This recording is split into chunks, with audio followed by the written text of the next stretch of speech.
ਅਸੀਂ ਆਪ ਦੇਖਿਆ ਨਾ ਵੀ ਉਹਦੇ ਅੱਖਾਂ 'ਚੋਂ ਜਿਹੜੇ ਉਹਦੇ ਅੱਥਰੂ ਕਹਿ ਲਈਏ ਜਾਂ ਹੰਝੂ ਕਹਿ ਲਈਏ ਉਹ ਰੁਕ ਨਹੀਂ ਸੀ ਰਹੇ। ਵੀ ਵੀਰੇ ਇੱਕ ਤਾਂ ਉਹ ਕਹਿੰਦੀ ਵੀ ਮੇਰੇ ਕੰਨਾਂ ਪਿੱਛੇ ਕਰੰਟ, ਤੇ ਦੂਜਾ ਵੀਰੇ ਮੈਨੂੰ ਰੱਜ ਕੇ ਜਲੀਲ ਕੀਤਾ। ਇੱਥੇ ਨੰਬਰ ਆਫ ਲੈਂਡਮਾਰਕ ਜਜਮੈਂਟਸ ਨੇ ਕਿ ਇੱਕ ਲੇਡੀ ਨੂੰ ਆਫਟਰ ਸਨਸੈਟ ਔਰ ਬਿਫੋਰ ਸਨਰਾਈਜ਼ ਕਦੇ ਅਰੈਸਟ ਨਹੀਂ ਕੀਤਾ ਜਾ ਸਕਦਾ। ਬਹੁਤ ਜ਼ਿਆਦਾ ਰੋਈ ਤੇ ਉਹਨੇ ਮੈਨੂੰ ਦੱਸਿਆ ਵੀ ਮੰਮੀ ਮੈਨੂੰ ਬਹੁਤ ਤੰਗ ਕਰਿਆ, ਇਹਨਾਂ ਨੇ ਟੌਰਚਰ ਕਰਿਆ, ਕੰਨਾਂ ਦੇ ਪਿੱਛੇ ਕਰੰਟ ਵੀ ਲਾਏ, ਗੰਦੀ ਸ਼ਬਦਾਵਲੀ ਵਰਤੀ।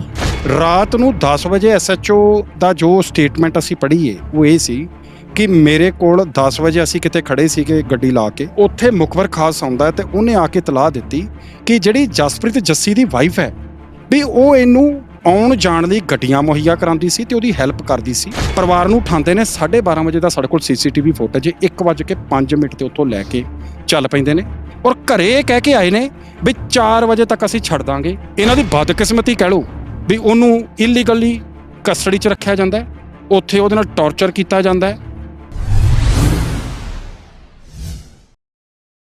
ਬਾਬੂਸ਼ਾਹੀ ਦੇਖ ਰਹੇ ਸਾਰਿਆਂ ਦਾ ਸਵਾਗਤ ਹੈ ਜੀ। ਬੀਤੇ ਦਿਨੀ ਕੋਲਕਾਤਾ ਵਿਖੇ ਪੰਜਾਬ ਪੁਲਿਸ ਵੱਲੋਂ ਜਿਹੜੇ ਦੋ ਗੈਂਗਸਟਰ ਲੋੜਿੰਦੇ ਸੀਗੇ, ਜੈਪਾਲ ਭੁੱਲਰ ਤੇ ਜਸਪ੍ਰੀਤ ਸਿੰਘ ਜੱਸੀ, ਉਹਨਾਂ ਦੋਵਾਂ ਦਾ ਇਨਕਾਊਂਟਰ ਕੀਤਾ ਗਿਆ ਸੀ। ਸੋ ਜਸਪ੍ਰੀਤ ਜੱਸੀ ਦੀ ਵਾਈਫ ਲਵਪ੍ਰੀਤ ਕੌਰ ਨੂੰ ਅਰੈਸਟ ਕੀਤਾ ਗਿਆ ਸੀ ਮੋਹਾਲੀ ਪੁਲਿਸ ਵੱਲੋਂ। ਉਦੋਂ ਤੋਂ ਅਰੈਸਟ ਸੀ, ਰੋਪੜ ਜੇਲ੍ਹ ਦੇ ਵਿੱਚ ਸੀਗੇ ਤੇ ਅੱਜ ਫਾਈਨਲੀ ਉਹਨਾਂ ਨੂੰ ਮੋਹਾਲੀ ਸੈਸ਼ਨ ਕੋਰਟ ਵੱਲੋਂ ਜ਼ਮਾਨਤ ਮਿਲੀ ਹੈ, ਜ਼ਮਾਨਤ ਦਿੱਤੀ ਗਈ ਹੈ। ਤੇ ਉਹਨਾਂ ਦੇ ਜਿਹੜੇ ਵਕੀਲ ਸਾਹਿਬ ਨੇ, ਪੰਜਾਬ ਦੇ ਮੰਨੇ ਪ੍ਰਮੰਨੇ ਵਕੀਲ ਨੇ, Punjab and Haryana high court ਦੇ ਐਡਵੋਕੇਟ ਘੁੰਮਣ ਬ੍ਰਦਰ ਸਾਡੇ ਨਾਲ ਗੱਲਬਾਤ ਕਰਨ ਲਈ ਮੌਜੂਦ ਨੇ। ਸਤਿ ਸ਼੍ਰੀ ਅਕਾਲ ਜੀ, ਸਵਾਗਤ ਹੈ। ਸਤਿ ਸ਼੍ਰੀ ਅਕਾਲ, ਬਹੁਤ ਬਹੁਤ ਧੰਨਵਾਦ ਵੀਰ ਜੀ।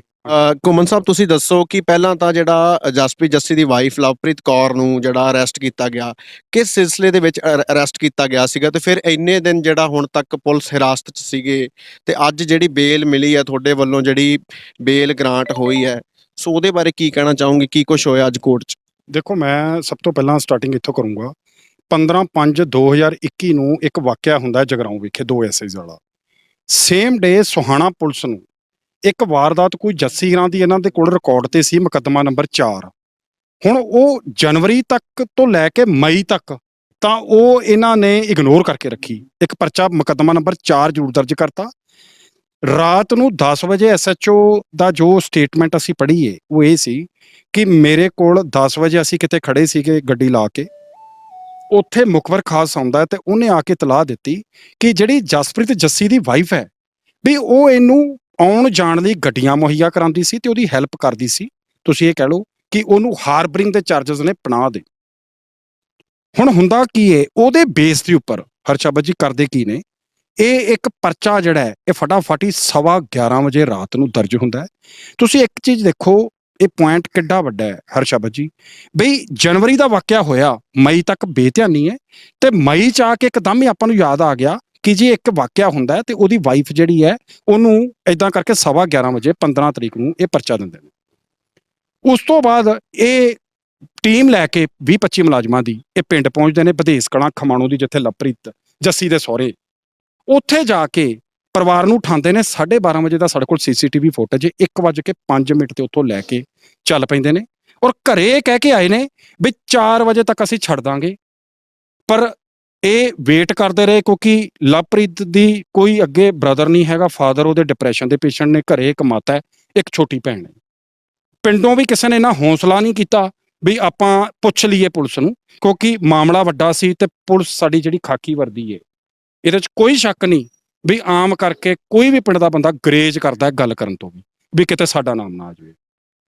15 ਤੋਂ ਲੈ ਕੇ 19 ਤੱਕ ਇਹਨਾਂ ਦੀ ਬਦਕਿਸਮਤੀ ਕਹਿ ਲਓ ਵੀ ਉਹਨੂੰ ਇਲੀਗਲੀ ਕਸਟਡੀ 'ਚ ਰੱਖਿਆ ਜਾਂਦਾ ਹੈ, ਉੱਥੇ ਉਹਦੇ ਨਾਲ ਟੌਰਚਰ ਕੀਤਾ ਜਾਂਦਾ ਹੈ। 19 ਤਰੀਕ ਨੂੰ ਸਾਨੂੰ ਇੱਕ ਫੋਨ ਸਵੇਰੇ ਆਉਂਦਾ ਹੈ ਵੀ ਜੇ ਸਾਡੀ ਬੇਟੀ ਨਾਲ ਇੱਦਾਂ ਹੋਇਆ। ਮੈਂ ਕਿਹਾ ਜੀ ਦੱਸੋ। ਮੇਰੇ ਖਿਆਲ ਸੈਟਰਡੇ ਸੀਗਾ ਜੀ ਉਦੋਂ। ਮੈਂ ਆਪਣੇ ਨਾਲ ਗੱਲ ਕੀਤੀ, ਮੈਂ ਕਿਹਾ ਯਾਰ ਇੱਦਾਂ ਕਰਕੇ ਕਿਸੇ ਦੀ ਯੰਗ ਬੱਚਾ, ਮੈਂ ਕਿਹਾ ਜੀ ਕੋਈ ਪਹਿਲਾਂ ਪਰਚਾ? ਕਹਿੰਦੇ ਜੀ ਕੋਈ ਨਹੀਂ। ਅਸੀਂ ਟੀਮ ਲੈ ਕੇ ਇੱਥੇ ਪਹੁੰਚਦੇ ਹਾਂ ਔਰ ਇੱਥੇ ਆ ਕੇ ਪਤਾ ਕੀ ਲੱਗਦਾ ਹੈ ਕਿ 212 216 ਤੇ ਅਵੇਲੇਬਲ ਸੀ, 419 20 ਵਗੈਰਾ ਤੱਕ ਵਾਧਾ ਕਰਕੇ ਲੈ ਆਏ।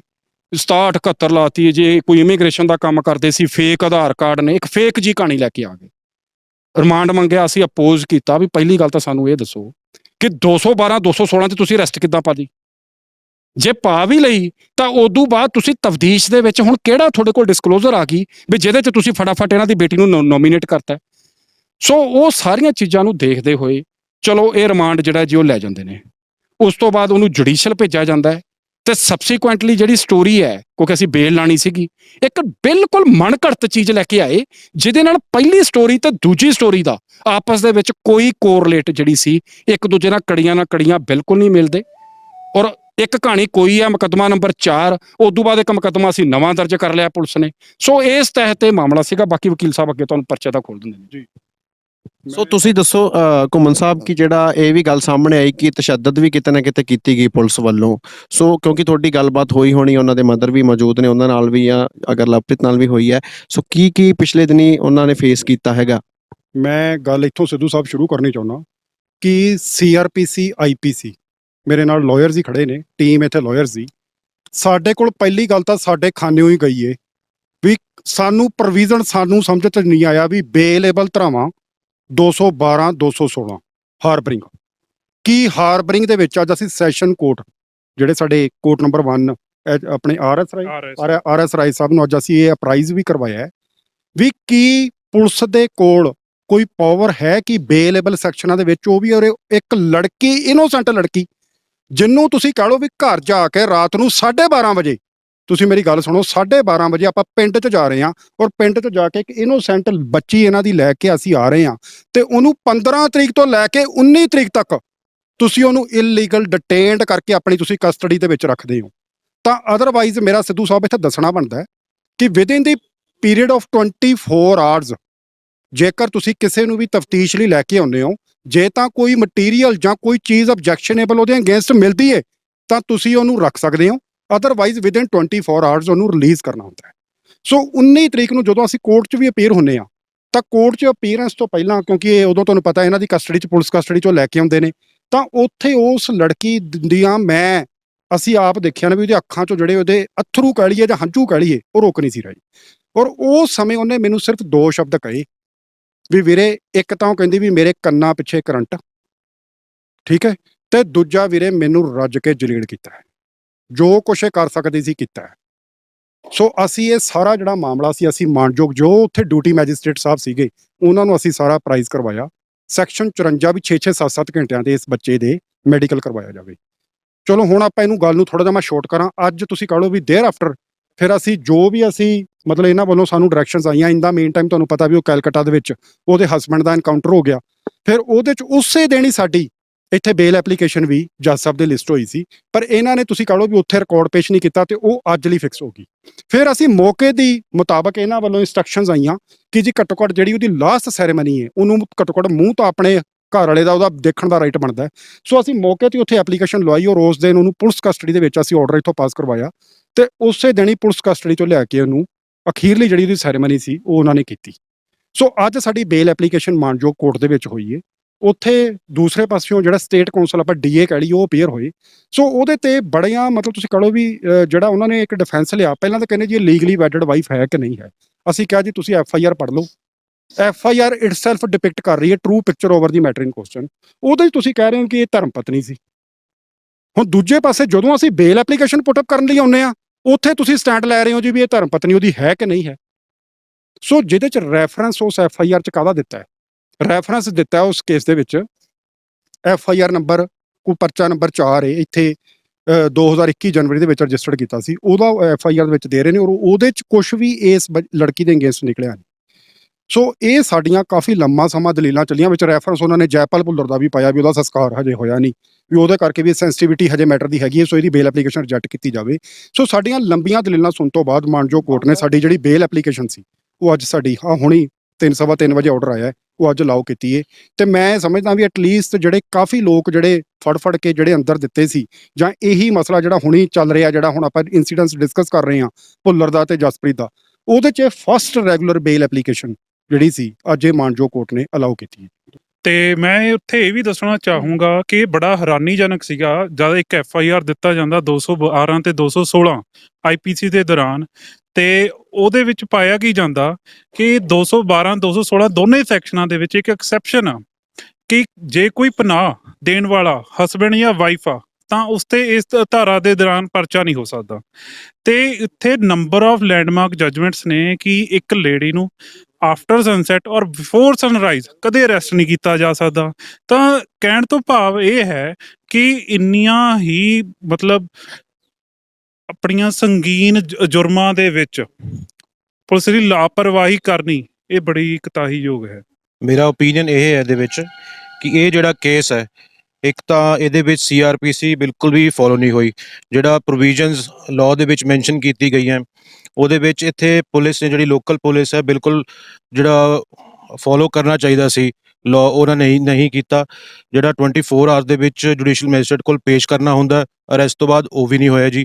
ਇਹ ਕੇਸ ਹੈ ਹਿਊਮਨ ਰਾਈਟਸ ਵਾਇਓਲੇਸ਼ਨ ਦਾ, ਠੀਕ ਹੈ ਨਹੀਂ। ਉਸ ਤੋਂ ਇਲਾਵਾ ਐਕਸਟਰਾ ਜੁਡੀਸ਼ੀਅਲ ਜਿਹੜੀ ਕਿਲਿੰਗਸ ਹੈ ਉਹਦੇ ਰਿਗਾਰਡਿੰਗ ਵੀ ਬਿਲਕੁਲ ਇਹਨਾਂ ਨੇ, ਪੁਲਿਸ ਨੇ ਜੋ ਵੀ ਕੀਤਾ ਬਿਲਕੁਲ ਗਲਤ ਤਰੀਕੇ ਨਾਲ ਇਹਦੇ ਵਿੱਚ ਮਤਲਬ ਕਿ ਆਪਣਾ ਕੰਮ ਕੀਤਾ ਹੈ, ਜੋ ਕਿ ਅਗੇਂਸਟ ਦੀ ਲਾਅ ਹੈ। ਤੇ ਇਹਦੇ ਵਿੱਚ ਜੋ ਵੀ ਕਲਪ੍ਰਿਟਸ ਨੇ, ਜਿਵੇਂ ਵੀ ਅੱਗੇ ਇਨਵੈਸਟੀਗੇਸ਼ਨ ਵੱਧਦੀ ਉਹਦੇ ਵਿੱਚ ਜੋ ਵੀ ਸਜ਼ਾ ਮਿਲਣੀ ਚਾਹੀਦੀ ਹੈ ਪ੍ਰੋਪਰ। ਐਕਸਟਰਾ ਜੁਡੀਸ਼ੀਅਲ ਕਿਲਿੰਗ ਦੀ ਮੈਂ ਗੱਲ ਵਕੀਲ ਸਾਹਿਬ ਨੇ ਜ਼ਿਕਰ ਕੀਤਾ ਹੈ, ਬੜਾ ਵੱਡਾ ਪੁਆਇੰਟ ਇਹਨਾਂ ਨੇ ਮੈਂ ਸਮਝਦਾ ਪੁੱਟ ਅਪ ਕੀਤਾ ਹੈ। ਦੇਖੋ ਮੈਂ ਸਮਝਦਾ ਕਿ ਇੱਕ ਟ੍ਰੈਂਡ ਚੱਲਿਆ ਹਨਾ, ਵਿੱਕੀ ਗੌਂਡਰ ਦਾ ਵੀ ਸਟੇਟ ਆਫ ਪੰਜਾਬ ਦਾ ਜਿਹੜਾ ਬਾਰਡਰ ਹੈ ਉਹ ਕ੍ਰੋਸ ਕਰਾ ਲਓ ਤੇ ਦੇਰ ਆਫਟਰ ਫਿਰ ਆਪਾਂ ਉਹਨੂੰ, ਕਿਉਂਕਿ ਸਾਨੂੰ ਪੰਜਾਬ ਵਾਸੀਆਂ ਨੂੰ ਨਾ ਤਾਂ ਇੱਥੇ ਕੋਈ ਸਿਵਲ ਰਾਈਟ ਪਟੀਸ਼ਨ ਪੈਣੀ ਹੈ, ਨਾ ਉਸ ਚੀਜ਼ ਦੇ ਅਗੇਂਸਟ ਛੇਤੀ ਦੇ ਕੇ ਕੋਈ ਐਪਲੀਕੇਸ਼ਨ ਐਂਟਰਟੇਨ ਹੋਣੀ ਹੈ। ਹੁਣੇ ਆਪਣੇ ਕੋਲ ਦੇਖੋ ਜੈਪਾਲ ਭੁੱਲਰ ਦਾ ਜਿਹੜੀ ਉਹਦੀ ਡੈੱਡ ਬੋਡੀ ਹਜੇ ਤੱਕ ਸਟੇ, ਦੇਖੋ ਇਹ ਇੱਕ ਬਹੁਤ ਵੱਡੀ ਗੱਲ ਹੈ ਵੀ ਇੱਕ ਮਾਂ ਪਿਓ ਆਪਣੇ ਬੱਚੇ ਦੀ ਡੈੱਡ ਬੋਡੀ ਆਪਣੇ ਘਰ 'ਚ ਰੱਖ ਕੇ ਬੈਠੇ ਨੇ। ਔਰ ਮੈਂ ਇਹ ਸਮਝਦਾ ਮੈਂ ਉੱਥੇ ਨਹੀਂ ਜਾਣਾ ਵੀ ਉਹਨਾਂ ਨੇ ਰੀਟੈਲੀਏਸ਼ਨ ਕੀਤਾ ਸੀ, ਅੱਗੋਂ ਇਹਨਾਂ ਨੇ ਕ੍ਰੋਸ ਫਾਇਰਿੰਗ ਕੀਤੀ ਹੈ ਜਾਂ ਕੋਈ ਵੀ ਚੀਜ਼ ਸੀ, ਪਰ ਮੈਂ ਇਹ ਚੀਜ਼ ਸਮਝਦਾ ਸ਼ੋਰਟ ਸ਼ਬਦਾਂ ਦੇ ਵਿੱਚ ਕਿ ਇਹ ਪ੍ਰੋਸੈਸ ਆਫ ਲਾਅ ਦੇ ਚੀਜ਼ ਅਗੇਂਸਟ ਨੇ। ਕਿਉਂਕਿ ਜੇਕਰ ਤੁਸੀਂ ਕਿਸੇ ਦੀ ਅਰੈਸਟ ਕਰਦੇ ਹੋ ਤਾਂ ਇਨਵੈਸਟੀਗੇਸ਼ਨਸ ਜਿੰਨੀਆਂ ਚੋਂ ਰਿਕੁਆਇਰਡ ਸੀ ਉਹਦੇ 'ਚ ਉਹਨਾਂ ਨੇ ਕੋਆਪਰੇਟ ਕਰਨਾ ਸੀ, ਡਿਸਕਲੋਜ਼ਰਸ ਹੋਣੀਆਂ ਸੀ, ਔਰ ਹੋਰ ਕਿੱਡੇ ਲੋਕ ਵਿੱਚ ਇਨਵੋਲਵ ਸੀ, ਉਹ ਚੀਜ਼ਾਂ ਹੋਣੀਆਂ ਸੀ। ਸੋ ਇਹ ਚੀਜ਼ ਪ੍ਰੋਸੈਸ ਆਫ ਲਾਅ ਦੇ ਟੋਟਲੀ ਅਗੇਂਸਟ ਹੈ।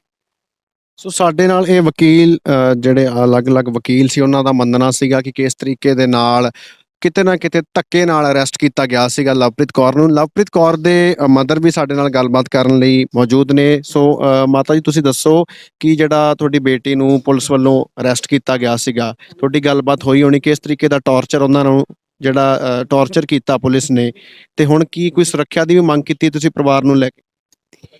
ਹਾਂਜੀ 15 ਤਰੀਕ ਨੂੰ 15/5/21 ਨੂੰ ਇਹ ਲਵਪ੍ਰੀਤ ਨੂੰ ਰਾਤ ਨੂੰ 12:30 ਵਜੇ ਲੈ ਕੇ ਗਏ। ਉਸ ਤੋਂ ਬਾਅਦ ਫਿਰ ਸਾਨੂੰ ਕੋਈ ਪਤਾ ਨਹੀਂ ਸੀ, ਨਾ ਅਸੀਂ ਪੁੱਛਿਆ ਵੀ ਕਿੱਥੋਂ ਆਏ ਆ, ਕਿੱਥੇ ਤੁਸੀਂ ਇਹਨੂੰ ਲੈ ਕੇ ਚੱਲੇ, ਨਾ ਕੋਈ ਅਸੀਂ ਵਾਰੰਟ ਵਗੈਰਾ ਦੇਖੇ, ਕਿਉਂ ਸਾਨੂੰ ਇੰਨਾ ਹੈ ਨਹੀਂ ਸੀਗਾ, ਅਸੀਂ ਭੋਲੇ ਭਾਲੇ ਹਾਂ, ਸਿੱਧੀ ਸਾਦੀ ਜ਼ਿੰਦਗੀ ਜਿਉਂਦੇ ਹਾਂ ਪਿੰਡਾਂ ਦੇ ਵਿੱਚ।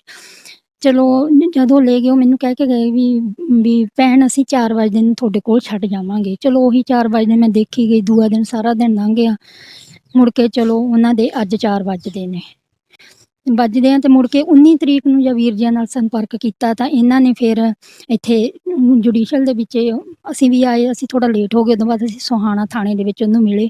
ਉੱਥੇ ਮਿਲ ਕੇ ਉਹ ਬਹੁਤ ਜ਼ਿਆਦਾ ਰੋਈ ਤੇ ਉਹਨੇ ਮੈਨੂੰ ਦੱਸਿਆ ਵੀ ਮੰਮੀ ਮੈਨੂੰ ਬਹੁਤ ਤੰਗ ਕਰਿਆ ਇਹਨਾਂ ਨੇ, ਟੌਰਚਰ ਕਰਿਆ, ਕੰਨਾਂ ਦੇ ਪਿੱਛੇ ਕਰੰਟ ਵੀ ਲਾਏ, ਹੋਰ ਗੰਦੀ ਸ਼ਬਦਾਵਲੀ ਵਰਤੀ, ਕੁੱਟਮਾਰ ਵੀ ਕਰੀ।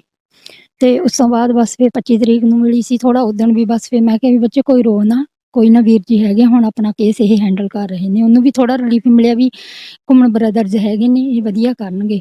ਚਲੋ ਉਸ ਤੋਂ ਬਾਅਦ 27 ਤਰੀਕ ਨੂੰ ਫਿਰ ਉਹਦੀ ਉਹ ਜੇਲ੍ਹ ਭੇਜਤਾ, ਉਹਨੂੰ ਸੰਗਰੂਰ ਭੇਜਿਆ। ਸੰਗਰੂਰ ਤੋਂ ਬਾਅਦ ਜਿਸ ਦਿਨ ਇਹ ਇਹਨਾਂ ਦਾ ਐਨਕਾਊਂਟਰ ਹੁੰਦਾ ਹੈ ਉਸ ਤੋਂ ਦੂਏ ਦਿਨ ਇੱਥੇ ਰੋਪੜ ਭੇਜਤੀ।